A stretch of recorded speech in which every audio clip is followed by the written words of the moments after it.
आप ये ध्यान दें कि इस पूरे ब्रह्मांड में जो भी समस्याओं से परिचित नहीं वो इस दुनिया में कभी चर्चित नहीं। पैरामीशियम के बारे में बात करेंगे।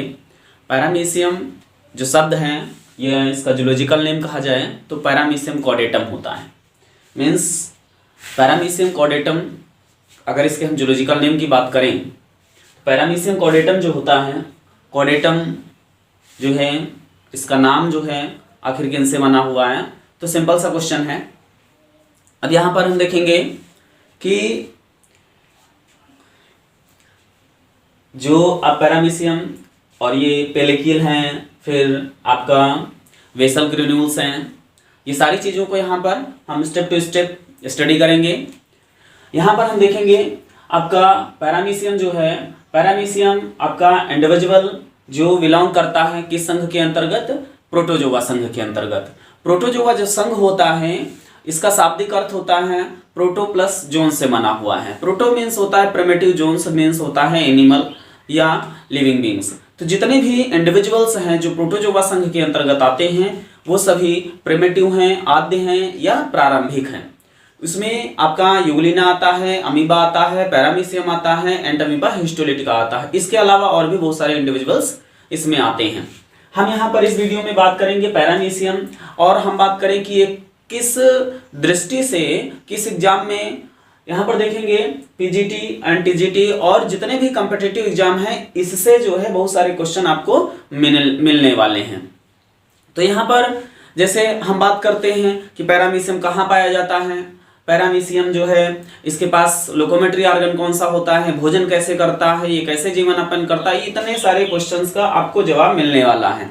तो यह वीडियो आप जो है अंत तक जरूर देखें बिना स्किप किए हुए, क्योंकि इस वीडियो में आपको पूरी जानकारी मिलने वाली है और इस वीडियो से आपको क्वेश्चन कहीं ना कहीं जरूर आपको मिल ही जाएंगे। तो यहाँ पर हम देखेंगे, सबसे पहले हम बात करते हैं कि जब आपको यहाँ पर देखेंगे कि मान लीजिए ये समझ में नहीं आ रहा या कहीं पर आप पढ़ते हैं समझ में नहीं आता है, तो आप माइंड से ये कहिए, अपने जो आप मूवी देखते हैं उसमें आपने जो है देखा होगा, आमिर खान जो है एक मूवी बताते हैं ऑल इज वेल। उसमें क्या बताया जाता है, क्योंकि किसी भी कार्य को जब आप करते हैं तो माइंड आपका डिप्रेस करता है कि ये कार्य तो बहुत हैवी है, हार्ड है और इसको हम नहीं कर सकते हैं। लेकिन आप तुरंत ही अपने माइंड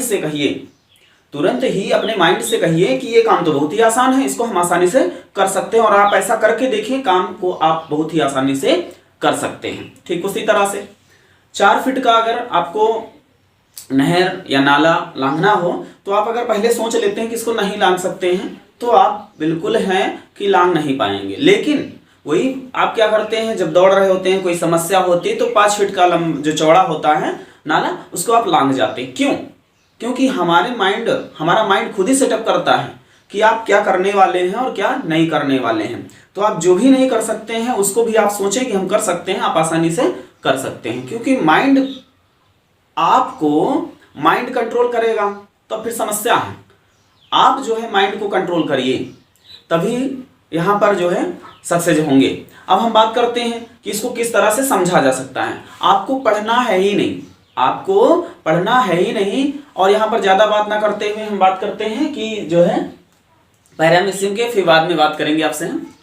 तो पैरामीशियम कॉर्डेटम जो है इसका जूलॉजिकल नेम होता है, पैरामीशियम कॉर्डेटम इसका जूलॉजिकल नेम होता है। कॉर्डेटम जो शब्द लिया गया है वो कहाँ से लिया गया है? कॉर्डेटम जो शब्द है वो गाय की पूंछ से लिया गया है, क्योंकि जो आप यहाँ पर डायग्राम देख रहे हैं ये वाला हिस्सा जो है गाय की पूंछ में भी कुछ इसी प्रकार का होता है, तो इसीलिए जो है कॉर्डेटम कहा गया। कॉर्डेटम वास्तव में है क्या? कॉर्डेटम आपका क्या है? स्पेसीज है। आप देखे होंगे कि पैरामीशियम कॉर्डेटम 2 शब्दों से मिलकर बना होता है, जो किसने दिया था? बाइनोमियल नोमेनक्लेचर पद्धति जो है किसने दिया था? कैरोलस लिनियस नामक वैज्ञानिक ने दिया था। उसमें प्रत्येक प्राणी के जो नाम होते हैं, जो जंतु वैज्ञानिक नाम होते हैं, 2 शब्दों से मिलकर बना होता है। पहला उसके वंश था, दूसरी उसकी जाति को बताता है। कोई भी आपको नाम मिल जाए तो उसमें अगर पूछ लिया जाए कि इसका वंश क्या है, तो पहला वाला जो शब्द हो वो वंश हो जाएगा और दूसरा वाला शब्द क्या हो जाएगा? जाति हो जाएगा। अब यहाँ पर देखेंगे कि हम पैरामीशियम जो है कॉर्डेटम यह किस संघ के अंतर्गत आता है? तो पैरामीशियम कॉर्डेटम जो है यह प्रोटोजोआ संघ के अंतर्गत आता है। किसके अंतर्गत आता है? प्रोटोजोआ संघ के अंतर्गत आता है। अब यहाँ पर फाइलम के बाद में हम सब फाइलम की अगर बात करें तो सब फाइलम सेलियोफोरा है। सब फाइलम सेलियोफोरा है। सेलियोफोरा क्यों रखा गया है, आखिर हम इसको कैसे याद करेंगे? जितने भी इंडिविजुअल आपको मिले जो सिलिया प्रेजेंट हो, इसीलिए इसका जो सब फाइलम है कहाँ रखा गया है? सेलियोफोरा रखा गया है। उसके बाद में अब हम बात करते हैं इनका ऑर्डर क्या है, इनका क्लास क्या है? क्लास सिलिएटा है। Due to present of cilia, इसको due to present of cilia means cilia की उपस्थिति के कारण ही जो है इसको सिलिएटा में रखा गया है। इसका वर्ग जो है सिलिएटा है। अब यहाँ पर ऑर्डर की बात करते हैं तो ऑर्डर यहाँ पर दिख रहा होगा हिम्नोस्टोमैटिडा। यहाँ पर जो है क्या लिया गया है? हिम्नोस्टोमैटिडा। तो अब यहाँ पर देखेंगे ये आपका स्टोमैटिडा होगा, हिम्नोस्टोमैटिडा होगा। उसके बाद में हम बात करते हैं कि जो है इसको किसने देखा या किसने इसका नामांकन किया। तो सबसे पहले जो है इसका नामांकन किसने किया? नेम्ड दिया हिल नामक वैज्ञानिक ने। किसने इसका नामांकन किया? हिल नामक वैज्ञानिक ने इसका नामांकन किया। और किस सन में? 1752 में। उसके बाद में यहाँ पर हम बात करते हैं कि ये दिखने में कैसा होता है। तो आप यहाँ पर देख रहे हैं ये पैरामीशियम का डायग्राम बना हुआ है, फिगर बना हुआ है। ये दिखने में आप जो चप्पल पहनते हैं चप्पल के आकार का होता है, इसीलिए इसको क्या कहा जाता है? स्लीपर मॉलिक्यूल्स कहा जाता है। मीन्स कॉमन वर्ड में या कॉमन नेम इसका बात करें तो क्या होता है? स्लीपर मॉलिक्यूल्स होता है। मीन्स कैसा दिखाई देता है? स्लीपर जंतुक दिखाई देता है या स्लीपर जंतुक होता है। अब हम बात करते हैं ये साइज क्या होता है इसका, ये नग्न आंखों से देखा जा सकता है कि नहीं देखा जा सकता है। तो जितने भी प्रोटोजोन्स होते हैं मोस्टली हम उनको नग्न आंखों से नहीं देख सकते हैं क्योंकि वो अल्ट्रा माइक्रोस्कोपिक साइज होते हैं। मीन्स बहुत ही अति सूक्ष्मदर्शी होते हैं। और ये कहाँ पर होंगे? ये इक्वेटिक होंगे, मीन्स जलीय होंगे। अब यहाँ पर हम बात करते हैं इसका साइज देख लेते हैं। 0.3 mm दिया गया है और कैसा होता है? लंबा होता है। लंबा दिख रहा है आपको। उसके बाद में ग्रीन एंड येलो कलर होता है। इसका कलर जो है कैसा होगा? ग्रीन एंड येलो कलर होता है। अब उसके बाद में हम ऑप्टिमम टेम्परेचर की बात करते हैं। इसका ऑप्टिमम टेम्परेचर कितना होता है? 24 to 28 डिग्री सेल्सियस होता है। उसके बाद में हम बात करते हैं कि अभी हमने कहा कि यहाँ जो है इक्वेटिक होता है, मीन्स जलीय होता है। तो इक्वेटिक होता है तो किस प्रकार के जल में पाया जाता है? यहाँ पर फ्रेश वाटर में पाया जाता है और स्टेगनेंट वाटर में पाया जाता है। मीन्स अलवणीय जल। लवणीय और अलवणीय जल किसको कहते हैं? जैसे सागर का होता है जिसमें लवण पाए जाते हो तो लवणीय जल हो जाएगा, और जिसमें लवण नहीं पाए जाते हैं वो अलवणीय जल हो जाएगा। यहाँ तक आपको समझ में आया? तो अब हम आगे बात करते हैं इसके। अगर हम यहाँ पर देख रहे हैं यह फ्री स्विमिंग है। कैसा है? फ्री स्विमिंग है। कुछ क्या करते हैं जैसे आप पोरीफेरा में देखे होंगे, कुछ निमेटोड्स जो होते हैं एंडोपैरासाइटिक होते हैं, और जो आपका पोरीफेरा होता है वो सबस्ट्रेट पत्थर लॉग जो लकड़ी के लट्ठे होते हैं उनको बनाते हैं। लेकिन ये इसकी जो प्रकृति होती है फ्री स्विमिंग करता है। मतलब क्या करता है? फ्री स्विमिंग करता है, तैरता रहता है, स्वतंत्र जीवी होता है। अब यहाँ पर देखेंगे कि इसमें फूड वैक्यूल्स कितना होता है। तो ये संरचना आप देख रहे हैं, ये संरचना यहाँ पर आप देख रहे हैं। तो सबसे पहले हम संरचना की बात कर लेते हैं, फिर पॉइंट्स को हम यहाँ पर ध्यान दे देंगे। देखेंगे यहाँ पर दिख रहा है, ये आपको लंबा दिख रहा है, लॉन्ग लिखा था आपको। तो अब ये जो वाला हिस्सा है, ऊपर वाला हिस्सा, इसको क्या कहते हैं? पोस्टीरियर कहते हैं। क्या कहते हैं? पोस्टीरियर कहते हैं। अब जो नीचे वाला हिस्सा उसको क्या कहा जाएगा? इंटीरियर कहा जाएगा। जैसे इसको मान लीजिए तो ये क्या कहा जाएगा?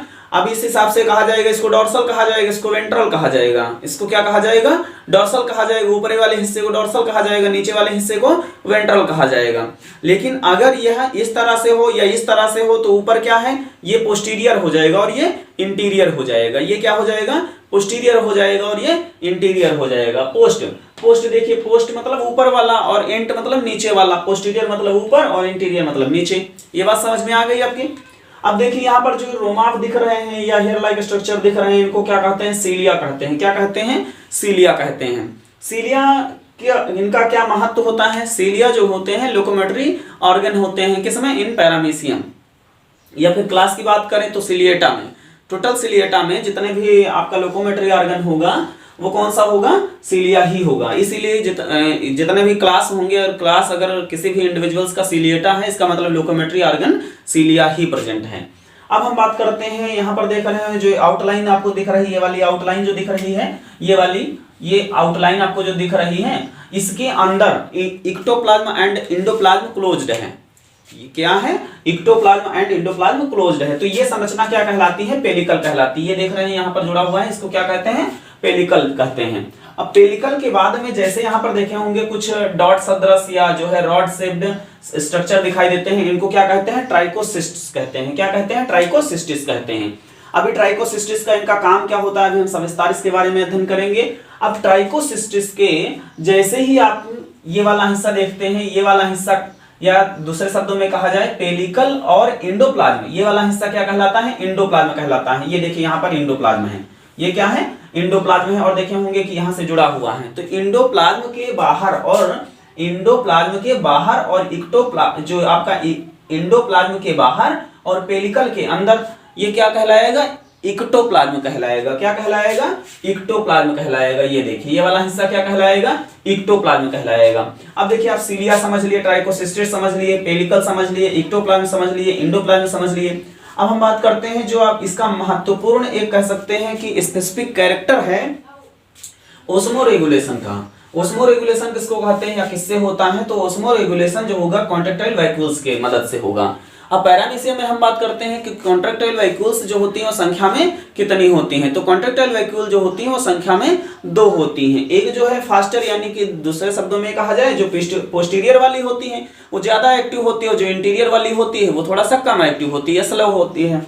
तो इसीलिए यहाँ पर देखेंगे कि यहाँ पर दिया गया है। अब यहाँ पर एक शब्द और आपको दिखाई देगा, डायस्टियोल और सिस्टियोल। सिस्टियोल का मतलब होता है संकुचित हो जाना, सिकुड़ जाना, इसको सिस्टियोल कहेंगे। अब शिथिल हो जाए तो उसको डायसिस्टियोल कहेंगे। डाया का मतलब समझ लीजिए आप बढ़ गया, डायामीटर का मतलब होता है बढ़ गया। अब देखेंगे मतलब उसका व्यास बढ़ गया तो उसको डायामीटर से याद रखेंगे। अब यहाँ पर कॉन्ट्रैक्टाइल वैक्यूल्स जो हैं ये देख रहे हैं, ये कॉन्ट्रैक्टाइल वैक्यूल है और फीडर ये कैनाल है। तो ये क्या करते हैं? ये डायसिस्टोल कंडीशन में है, मतलब अब फैल गए हैं, इसके अंदर जल आ रहा है तभी तो फैलेंगे। अगर ये सिस्टोल कंडीशन में होते तो जल इनके पास नहीं है, इसीलिए सिकुड़ गए हैं। लेकिन पहले यहाँ पर क्या हो रहा है कि जल यहाँ पर मौजूद है, इसके अंदर जल आ गया है तो ये फैल गई हैं। तो इस अवस्था को क्या कहा जाएगा? डायसिस्टोल कहा जाएगा। अब जब डायसिस्टोल है तो ये क्या करेंगी? कुछ देर के बाद में जल को छोड़ेंगी। जैसे यहाँ पर देख रहे हैं ये कॉन्ट्रैक्टाइल वैक्यूल जो है इन कंडीशन को कैसी कंडीशन? सिस्टोलिन कंडीशन में है। कैसी है? सिस्टोलिन कंडीशन में है। अब ये देखिए इसमें जो है ये स्मॉल इन साइज दिख रही है। अगर ये क्वेश्चन बहुत ही इंपॉर्टेंट है, पूछ लिया जाता है कि आपका पोस्टीरियर या इंटीरियर जो कॉन्ट्रैक्टाइल वैक्यूल होती है इसमें फास्टर कौन सी होती है, स्लोअर कौन सी होती है? तो posterior contractile vacuole faster than interior. जो यहाँ पर फास्टर की बात करें या ज्यादा एक्टिव की बात करें तो वो इंटीरियर कॉन्ट्रैक्टाइल वैक्यूल जो होती है बहुत ज्यादा फास्टर होती है, मतलब बहुत ज्यादा तेज काम करती है। अब हम नेक्स्ट यहाँ पर ऑर्गन देखेंगे, आपका फूड वैक्यूल्स है। फूड वैक्यूल्स किसको कहते हैं? फूड मीन्स होता है भोजन, वैक्यूल्स मतलब होता है रिक्तिका या धानी। तो इसको हम हिंदी में क्या कहते हैं? खाद्य धानी कहते हैं। और फूड वैक्यूल्स जो होते हैं प्रेजेंट इन मेनी नंबर्स, किसमें? In paramecium. तो यहाँ पर food vacuoles present in many number, किसमें? In paramecium. बहुत सारी संख्या में फूड वैक्यूल्स होते हैं। और फूड वैक्यूल्स का जो क्रम होता है, जो चलने का क्रम होता है वो क्लॉकवाइज होता है। कैसा होता है? क्लॉकवाइज। अब घड़ी देखे होंगे कि कैसे चलती घड़ी, घड़ी जो है आपकी ऐसे चलेगी तो ये क्लॉकवाइज हो जाएगा साइकिल। और ये जो फूड वैक्यूल्स का चलने का जो क्रम होता है, जो क्लॉकवाइज चलने का जो क्रम होगा, इसी को क्या कहा जाता है? साइक्लोसिस कहा जाता है। यहाँ पर आप आगे पढ़ेंगे साइक्लोसिस कि साइक्लोसिस किसे कहते हैं? Means moment of food vacuoles किसकी डायरेक्शन में? इन डायरेक्शन ऑफ क्लॉकवाइज। तो ये प्रक्रिया क्या कहलाएगी? साइक्लोसिस कहलाएगी। साइक्लोसिस आपका इंपॉर्टेंट जो है कह सकते हैं फीचर है। अब यहाँ पर देखेंगे कि यहाँ पर जो न्यूक्लियस इसमें टू डिफरेंट टाइप्स के होते हैं, इसीलिए इसको क्या कहा जाता है? यहाँ पर एक शब्द आया है, यहाँ पर आप देख रहे हैं हेट्रोकैरियोटिक, और यहाँ पर एक शब्द और आया है हेट्रोमॉर्फिक। हेट्रोकैरियोटिक और हेट्रोमॉर्फिक। कैरियोटिक आप देखे होंगे, यूकैरियोटिक आपने पढ़ा होगा, यूकैरियोटिक पढ़ा होगा, प्रोकैरियोटिक पढ़ा है, नहीं पढ़ा है? अगर नहीं समझ में आए हैं, आप नहीं समझ पाए हैं तो हमें कमेंट करके बताएं, उसके बारे में भी हम आपको समझा देंगे, बताएंगे। तो हेट्रो का मतलब होता है भिन्न है या दो है या विषम है। तो जिसमें एक यहाँ पर देख रहे हैं ये छोटे साइज का है, ये बड़े साइज का है, तो जो बड़ा वाला होगा उसको माइक्रो कहेंगे। अब बड़ा वाला है तो उसको क्या कहेंगे? माइक्रो कहेंगे। माइक्रो मतलब मैं। अब मैं अगर कहा जाता है तो उसमें क्या होता है कि गर्व, घमंड की आवाज आती है। मैं अहम ब्रह्मास्मि बोलते हैं। तो मैं क्या होता है? मैं मतलब बड़ा हो गया, आप उस तरह से याद रख सकते हैं। और माई छोटा हो गया मैं से, ठीक है। तो माइक्रो का मतलब होता है बड़ा और माइक्रो का मतलब होता है छोटा। अब इसमें दो प्रकार के जो है न्यूक्लियस होंगे, तो इसीलिए इसको क्या कहा गया था, हेट्रोन्यूक्लियस कहा गया था, या फिर क्या कहा गया था, हेट्रोकैरियोटिक कहा गया था, या हेट्रोमॉर्फिक कहा गया था। तो अब हम बात करते हैं कि ये जो आपको केंद्रक दिख रहे हैं माइक्रोन्यूक्लियस और माइक्रोन्यूक्लियस, इनका कार्य भी अलग अलग होता होगा। ऑफ कोर्स अलग अलग होता ही है, क्योंकि ये सेक्सुअल रिप्रोडक्शन में भूमिका निभाते हैं और ये क्या करते हैं, वेजिटेटिव यानी कि जो कायिक या हमारे शरीर की जो इसकी पैरामीशियम की जो फिजियोलॉजी होती है उसको कंट्रोल करता है। कौन कंट्रोल करता है, यहाँ पर माइक्रोन्यूक्लियस कंट्रोल करता है। और माइक्रोन्यूक्लियस जो है ये क्या करता है, सेक्सुअल रिप्रोडक्शन को कंट्रोल करता है। अभी हम इसके बाद में इस स्टेप टू स्टेप कमेंट पढ़ेंगे। तो अब देखेंगे यहाँ पर कि ये जो संरचना है यहाँ तक हम पहुंचे थे, उसके बाद में ये देखिए कॉन्ट्रैक्टाइल वैक्यूल इन सिस्टोल कंडीशन में। अब देखिए यहाँ पर एक क्वेश्चन आपका ये बनता है कि कॉर्डल टफ्ट ऑफ सिलिया किसे कहते हैं, कॉर्डल टफ्ट ऑफ सिलिया किसे कहते हैं। जब इंटीरियर पार्ट में आपका सिलिया क्या हो जाए, लार्ज हो जाए और एक ग्रुप के रूप में दिखाई दे, तो ये संरचना क्या कहलाती है, कॉर्डल टफ्ट ऑफ सिलिया कहलाती है। इसे क्या कहते हैं, कॉर्डल टफ्ट ऑफ सिलिया कहते हैं। अब देखिए यहाँ पर जब हम लोग मुंह में कुछ खाते हैं तो बोलते हैं ओरल, मुखीय ओरल, और जब मुंह में रख लेते हैं तो उसको क्या कहते हैं, बक्कल कहते हैं। क्या कहते हैं, बक्कल कैविटी कहते हैं। जब निगलते हैं तो उसको क्या कहते हैं, फारेंक्स कहते हैं। इसमें भी वही शब्द आए हैं। ओरल का मतलब देखिए आप मुंह में रख लिए, ये गुहा दिख रही, ओरल हो गया। वेस्टिब्यूल क्या हो गया, इसके फिर बाद वाला हिस्सा हो जाएगा। बक्कल कैविटी क्या हो गया, देखिए इसके अंदर आ गया। अब यहाँ पर देखेंगे कि साइटोफैरिंक्स, अब साइटोफैरिंक्स कहाँ होता है, यहाँ पर होता है। अब ये पैरामीशियम पढ़ रहे हैं तो यहाँ पर साइटोस्टोम शब्द जो आया है ये क्या करता है, work as a mouth. Cytostome work as a mouth. अब देखिए माउथ के बाद में ही तो फेरिंक्स आएगा, तो माउथ के बाद फेरिंक्स आ रहा है। इसके फेरिंक्स को हम क्या कहते हैं, साइटोफेरिंक्स कहते हैं। क्या कहते हैं, साइटोफेरिंक्स कहते हैं। तो अब यहाँ पर बात आती है कि एक शब्द आता है साइटोस्टोम और दूसरा आता है साइटोपाइज। अब इसमें कंफ्यूजन हो जाता है। इसमें कंफ्यूजन क्या होता है कि हम किसको माउथ कहें और किसको एनस कहें, क्योंकि साइटोपाइज और साइटोस्टोम दोनों जो शब्द हैं वो एक दूसरे से मैच करते हैं। तो अब हम बात करेंगे कि साइटोस्टोम और साइटोपाइज में हम कैसे पहचानते हैं कि कौन सा मुख की भांति काम करता है, कौन सा एनस की भांति काम करता है।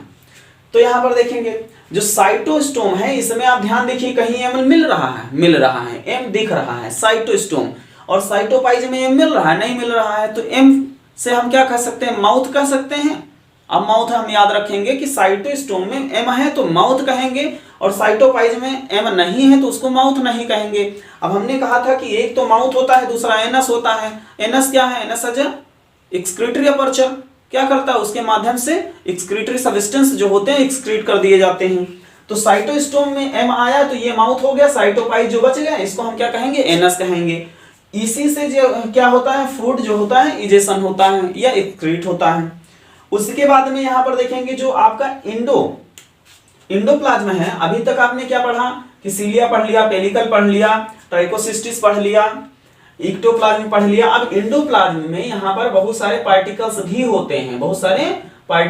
होते हैं, ठीक है। कौन कौन से पार्टिकल्स होते हैं, यहाँ पर जो है कप्पा पार्टिकल्स होता है, लैम्डा पार्टिकल्स होता है, म्यू पार्टिकल्स होता है, और इसके अलावा यहाँ पर पाई पार्टिकल्स भी होते हैं। लेकिन यहाँ पर सबसे ज्यादा जो इंपॉर्टेंट क्वेश्चन पूछा जाने वाला क्वेश्चन या जो शब्द है वो कप्पा पार्टिकल्स है। क्या है, कप्पा पार्टिकल्स हैं। इसको हम के से भी लिख सकते हैं। जो कप्पा पार्टिकल्स होता है ये वास्तव में क्या करता है, कप्पा पार्टिकल ये समझ लीजिए जैसे हम लोगों के शरीर में डीएनए का काम होता है, जितना भी डीएनए का काम होगा वो कप्पा पार्टिकल्स का होगा। कप्पा पार्टिकल्स का काम क्या होता है, जैसे हम लोगों में डीएनए का कार्य होता है, ये क्या करता है, एक काम और करता है, ये एक टॉक्सिक सब्सटेंस को रिलीज करता है। क्या करता है, टॉक्सिक सब्सटेंस को रिलीज करता है, और उस टॉक्सिक सब्सटेंस का जो नाम है वो बहुत महत्वपूर्ण है। तो लेकिन आसान भी बहुत है।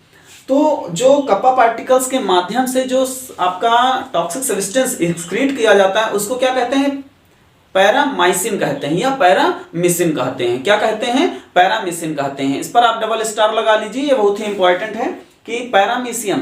देखिए ये वीडियो या इसके बाद आने वाले जितने भी वीडियो होंगे, क्योंकि हम दो प्रकार के वीडियो आपके पास में छोड़ेंगे, एक तो इंटरमीडिएट यूपी बोर्ड एग्जाम और दूसरा जो होगा वो कॉम्पिटिटिव लेवल का होगा, चाहे वो नीट हो या सीपीएमटी हो या आपका जैसे पीजीटी टीजीटी, किसी भी कॉम्पिटिटिव एग्जाम से रिलेटेड इसमें से क्वेश्चन मिलना तय है।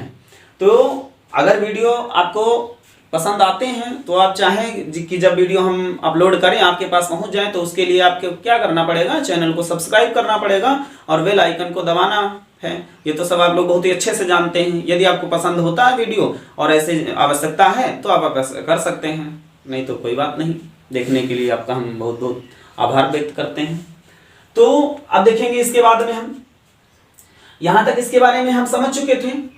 हम बात कर रहे थे कि कप्पा पार्टिकल्स क्या होता है। कप्पा पार्टिकल्स क्या करेगा, work as DNA means genetic material की तरह ही काम करेगा और ये क्या करता है, एक टॉक्सिक सब्सटेंस का निर्माण करता है। उस टॉक्सिक सब्सटेंस का नाम क्या होता है, पैरामीसिन होता है। उसके बाद में अब हम बात करेंगे कि छोटे छोटे यहाँ पर आप देख रहे हैं कि आपने यहाँ तक पढ़ा था कि body covered by pellicle, body जो होती है वो कवर्ड होती है किससे, पेलिकल से। और यहाँ पर लोकोमोशन में हमने बताया था कि जो सीलिया होते हैं क्या करते हैं, लोकोमेटरी ऑर्गन होते हैं, ये क्या करेंगे, लोकोमोशन करवाएंगे। उसके बाद में अब यहाँ पर देखेंगे सिल्वर लाइन, हाँ लोकोमोशन हो गया है। इसके बाद थोड़ा सा यहाँ पर देख लीजिए कि ये कहाँ पर पाए जाते हैं, ये भी हमने आपको बताया था। और माउथ और एनस कैसे हम पहचानेंगे, तो साइटोस्टोम कहेंगे, एम आ गया तो माउथ है, साइटोपाइज कहेंगे तो एम नहीं आया यानी कि ये एनस है। उसके बाद में ओरल एंड जो अबोरल होता है, तो अभी आपको हमने बताया था कि जो डोर्सल होगा और एक वेंट्रल होगा। तो इसी तरह से यहाँ पर आप देख रहे हैं जब जो ओरल हो और एक एबोरल हो, तो जो ओरल हो उसके हम क्या कहेंगे, वेंट्रल कहेंगे और एबोरल वाले को डोर्सल कहेंगे। डोर्सल मतलब ऊपर वाला हिस्सा और एबोरल मतलब जो ओरल वाला होगा वो वेंट्रल हो जाएगा। उसके बाद में यहाँ पर एक बहुत ही इंपॉर्टेंट क्वेश्चन है कि सिल्वर लाइन किसे कहते हैं और काइनेटोडेस्मेटा किसे कहते हैं। सिल्वर लाइन किसे कहते हैं और काइनेटोडेस्मेटा किसको कहते हैं। तो यहाँ पर काइनेटोडेस्मेटा क्या करता है, जब जो आप पछमार्ग होते हैं, जो सीलिया होते हैं, यहाँ पर इनके आधार में जो यहाँ पर आप देख रहे हैं जिसको हम वेसल ग्रेन्यूल्स कहते हैं, क्या कहते हैं, वेसल ग्रेन्यूल्स कहते हैं। तो वेसल ग्रेन्यूल्स जो होते हैं इनके मध्य में यहां पर आप देख सकते हैं कि एक तंतु जो होता है ये दूसरे से जुड़ा होता है। एक सीलिया का वेसल ग्रेन्यूल्स जो होता है एक फाइबर के माध्यम से दूसरे वेसल ग्रेन्यूल्स से जुड़ा होता है। अब दूसरा जो वेसल ग्रेन्यूल्स है वह क्या करेगा, तीसरी सीलिया के वेसल ग्रेन्यूल से इस तंतु से मिलता जाएगा और इसी तरह से क्या होगा कि सीलिया के जो वेसल ग्रेन्यूल्स होंगे 1 बाय 1 मिलते चले जाएंगे। तो ये जो लाइन बन के तैयार होती है इसी को क्या कहा जाता है, सिल्वर लाइन कहा जाता है। क्या कहा जाता है, सिल्वर लाइन कहा जाता है। क्या कहते हैं, सिल्वर लाइन कहते हैं। यहां पर भी आप देख रहे हैं और सिल्वर लाइन को क्या कहते हैं, काइनेटोडेस्मेटा भी कहते हैं। और इसका एक नाम है न्यूरोमोटर सिस्टम के नाम से भी जाना जाता है। किस नाम से जाना जाता है, न्यूरोमोटर सिस्टम के नाम से भी जाना जाता है। उसके बाद में अब एक शब्द आया है trichocysts, is a protective means offence and defence का काम करता है। यहां पर एक आपने शब्द देखा है, इसको हम ट्राइकोसिस्टिस कहते हैं। क्या कहते हैं, ट्राइकोसिस्टिस कहते हैं। ट्राइकोसिस्टिस क्या करता है, ये हमारे ऑफेंस यानी कि जो पैरामीशियम होता है उसका ऑफेंस एंड डिफेंस का काम करता है। सुरक्षात्मक शैली या सुरक्षात्मक प्रणाली को ये कंट्रोल करता है। उसके बाद में हम यहाँ पर नेक्स्ट देखेंगे कि आपको हमने इसके पहले आपको बताया है कि जो कॉन्ट्रैक्टाइल वैक्यूल होती हैं, जो कॉन्ट्रैक्टाइल वैक्यूल होती है फास्टर होती है, कौन सी, पोस्टीरियर वाली, और कौन सी स्लोअर होती है, इंटीरियर वाली। वही बात यहाँ पर लिखी हुई है कि posterior contractile vacuoles is faster than interior. Faster होती है कौन सी, पोस्टीरियर ऊपर वाली, और नीचे वाली स्लोअर होती है। उसके बाद में यहाँ पर देख रहे हैं कि इसको हेट्रोकैरियोटिक या हेट्रोमॉर्फिक क्यों कहा जाता है, हेट्रोट्रॉफिक और या फिर हेट्रोमॉर्फिक क्यों कहा जाता है, क्योंकि ड्यू टू प्रेजेंट ऑफ कितना, 2 न्यूक्लियस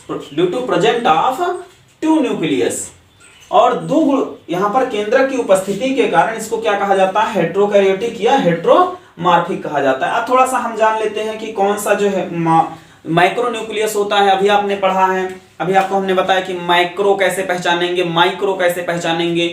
तो देखे होंगे जैसे आप इंग्लिश में पढ़ते हैं आई मी माई होता है, तो आई जो है आपका क्या हो गया, सब्जेक्टिव हो गया।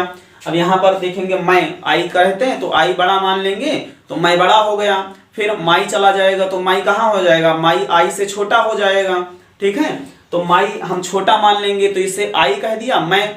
अब मैं क्या हो गया, बड़ा, तो मैक्रो। अब माई कहा जाए माइक्रो तो छोटा हो गया, तो बड़े वाले केंद्रक को क्या कहेंगे, माइक्रो कहेंगे, और छोटे वाले को क्या कहेंगे, माइक्रो कहेंगे। अब देखिए जो माइक्रो न्यूक्लियस होता है वो एन होता है, मीन्स हैप्लॉइड होता है। और इसमें डिवीजन की बात कही जाए तो एमाइटोटिक डिवीजन होता है। कितना होता है, कौन सा डिवीजन होता है, एमाइटोटिक डिवीजन होता है। और यहाँ पर देखेंगे जो फंक्शनल जिनका कार्य होता है, ठीक है, वो वेजिटेटिव होता है। या हम बात करें जो शरीर का विकास करना या जितने भी शारीरिकी जो होती मार्फोलॉजी होती है या फिजियोलॉजी होती है, वो कौन कौन कंट्रोल करता है, माइक्रो न्यूक्लियस कंट्रोल करता है। अब यहाँ पर देखेंगे माइक्रो न्यूक्लियस वाला जो डिवीजन होगा वो क्या होगा, माइटोटिक डिवीजन होगा, और यह डिप्लॉयड होता है। यह कार्य क्या होता है, इसका कार्य होता है रिप्रोडक्टिव फंक्शन, मीन्स ये जनन क्रिया में महत्वपूर्ण भूमिका निभाता है। अब उसके बाद में हम बात करते हैं कि यहाँ पर लिखा हुआ है एक्सेप्शन, मीन्स अपवाद क्या होता है। जैसे इसमें हमने बताया कि एक माइक्रो होता है, एक माइक्रो होता है, तो इसके अलावा जो अपवाद कौन से होते हैं, तो अपवाद में यहाँ पर दो स्पीशीज हमने दे रखी है, जिसको हम पैरामीशियम अरेलिया कहते हैं और पैरामीशियम मल्टीन्यूक्लिएटम कहते हैं। देखिए पैरामीशियम अरेलिया में दो माइक्रो होते हैं। अभी हमने कहा था आई और माई वाला, तो यहाँ पर कौन सा आया, माई वाला आया है, छोटा वाला आया है, माइक्रो न्यूक्लियस। तो माइक्रो न्यूक्लियस मतलब छोटा हो गया, और ये किसमें होते हैं, दो होते हैं। किसमें होते हैं, पैरामीशियम अरेलिया में होते हैं। पैरामीशियम मल्टीन्यूक्लिएटम में जो होता है, पैरामीशियम मल्टीन्यूक्लियम में लिखा हुआ है मेनी नंबर, जो आपके न्यूक्लियस हैं वो एक से अधिक होते हैं, कई संख्या में होते हैं, इसीलिए इसके नाम से भी हम पहचान सकते हैं पैरामीशियम मल्टीन्यूक्लिएटम। पैरामीशियम मल्टीन्यूक्लिएटम जो होता है इसमें एक से अधिक या कई केंद्रक होते हैं। अब हम बात करते हैं कि यह भोजन तो कर लेता है, फूड वैक्यूल्स बना लेता है। फूड वैक्यूल्स किससे बनाएगा, रोमाभ जो होते हैं, क्या होते हैं, जो रोमाभ होते हैं, इनसे भोजन बना लेता है। ठीक है, जब ये भोजन बना लेता है तो ये क्या करेगा, भोजन बनाएगा तो रोमाभ जो होंगी उनकी थैलियां बनती चली जाएंगी, और उसी को क्या कहते हैं, फूड वैक्यूल्स कहते हैं। अब देखें यहाँ पर जब आपने भोजन कर लिए पैरामीशियम, भोजन को पचा लिए, जो पच गया उसको शरीर में ले लिए, जो नहीं पचा उसको शरीर से बाहर कर दिए। तो अब देखेंगे कि ये पानी भी इनको चाहिए, तो पानी जो शरीर में बाहर से जा रहा है उसको कंट्रोल करने के लिए कौन है, कंट्रैक्टाइल वैक्यूल है। लेकिन जो आपकी फिजियोलॉजी है, जो इसकी फिजियोलॉजी है, उसमें भी तो जल बाहर निकलना चाहिए। तो वो जल किसके माध्यम से निकलता है, एक्सक्रीशन के माध्यम से निकलता है। तो वही यहाँ पर पॉइंट दिया गया है कि रेस्पायरेशन, यहाँ पर आप चाहे देख लें, पहले रेस्पायरेशन को बाद में समझते हैं। यहाँ पर समझ लें कि आखिर जो आपका उत्सर्जी पदार्थ होता है, जैसे हम लोगों का ये जितने, जैसे मनुष्य का जो बात करें कि उत्सर्जी पदार्थ क्या होता है, यूरिया होता है, इसीलिए उसको क्या कहते हैं, यूरियोटेलिक कहते हैं। क्या कहते हैं, यूरियोटेलिक कहते हैं। अब यहाँ पर ये देखिए पैरामीशियम जो है किस संघ का प्राणी है, प्रोटोजोआ संघ का प्राणी है। तो जितने भी प्रोटोजोन्स होते हैं, चाहे जो पूछा जाए, आप ये जान लीजिए कि ये प्रोटोजोआ का है कि नहीं है, फिर आप आसानी से बता देंगे। तो कैसे याद रखेंगे, इतना आप याद रख लीजिए कि जितने भी प्रोटोजोन्स होंगे वो सभी क्या होंगे, अमोनोटेलिक होंगे, मीन्स अमोनिया का संश्लेषण करेंगे या अमोनिया का उत्सर्जन करते हैं। तो ये पॉइंट आप लिख लीजिए। और एक बात यहाँ पर देखेंगे, न्यूट्रिशन किस प्रकार का होता है। न्यूट्रिशन जो होता है होलोजोइक टाइप का होता है। न्यूट्रिशन कैसा होता है, होलोजोइक होता है, जंतुसम होता है। जो भी मिल गया, जो भी छोटे छोटे पार्टिकल्स होते हैं, छोटे छोटे एक कोशिकीय या यूनिसेलुलर शैवाल होते हैं, वो सभी क्या करता है, खा जाता है। प्रोटोजोन्स जो छोटे छोटे होते हैं वो खा जाता है। अब तो इसीलिए इसको क्या कहा जाता है, होलोजोइक न्यूट्रिशन कहा जाता है। उसके बाद में यहाँ पर देखेंगे कि डाइजेशन किस प्रकार का होता है, तो इंट्रासेल्युलर होता है। डाइजेशन किस प्रकार का होता है, इंट्रासेल्युलर होता है। उसके बाद में यहाँ पर आपको हम बता दें कि साइक्लोसिस आपने पढ़ा था कि क्लॉक यानी कि घड़ी ऐसे चलती है, तो ये भी क्या करेगी, जो साइकिल होंगे वो इसी प्रकार के चलते रहेंगे। तो क्लास वाइज है कि नहीं है। तो इस भोजन या खाद्य धान्यों की जो चलने का, जो चक्र लगाने का जो क्रम होता है, साइकिल जो बनता है, उसके प्रक्रम को क्या कहते हैं, साइक्लोसिस कहते हैं। क्या कहते हैं, साइक्लोसिस कहते हैं। बहुत ही इंपॉर्टेंट क्वेश्चन है आपका। उसके बाद में आप यहाँ पर अगर बात करें कि साइक्लोसिस क्या है, तो cycling of food vacuoles.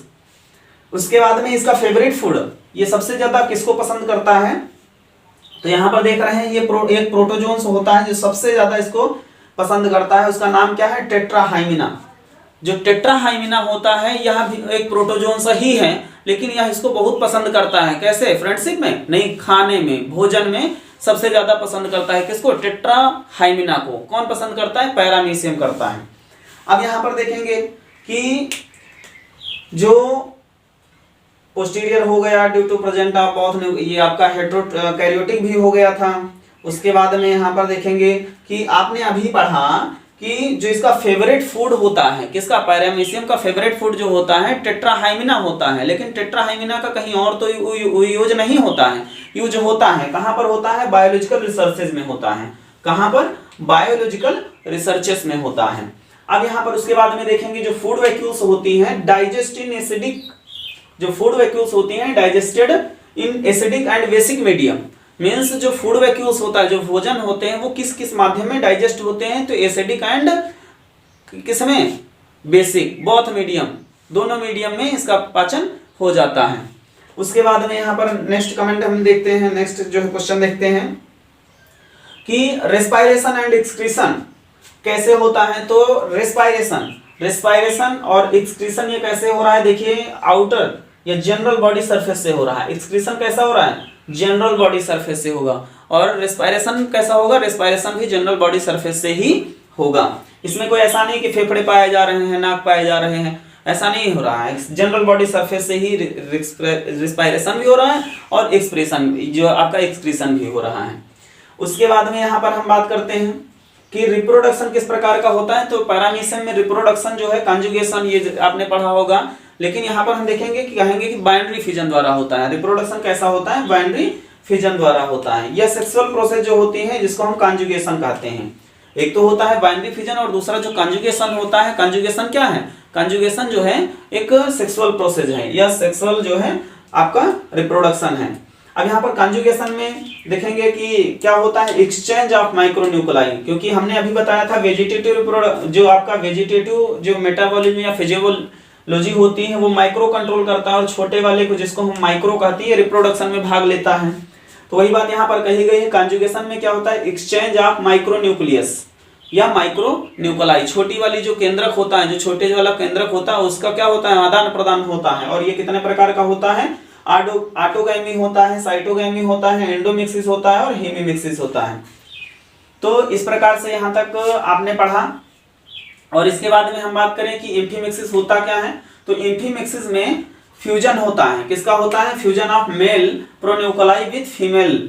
Means male pronuclei और फीमेल प्रोन्यूक्लाई का फ्यूजन हो जाता है, किसमें, इंफीमिक्सिस में। यहाँ पर देख रहे हैं इंफीमिक्सिस में। अब यहाँ देखिए इजेशन किसको कहते हैं। इजेशन जैसे आपको हमने बताया था, इजेशन क्या होता है, जो अनडाइजेस्टेबल फूड मटेरियल है वो बॉडी से गोज आउट कर दिए जाते हैं, तो प्रक्रम क्या कहलाता है, then this process called egestion और एक्सक्रीशन।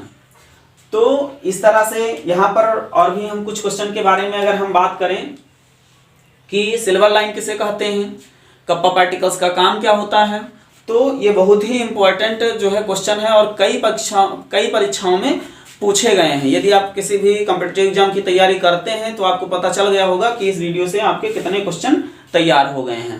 यदि वीडियो आपको पसंद आया है तो अच्छी बात है, और इसी तरह के वीडियो आप देखना चाहते हैं तो चैनल को सब्सक्राइब करें और बेल आइकन को जरूर प्रेस कर दें ताकि आपको नोटिफिकेशन मिल जाए। Thanks for watching.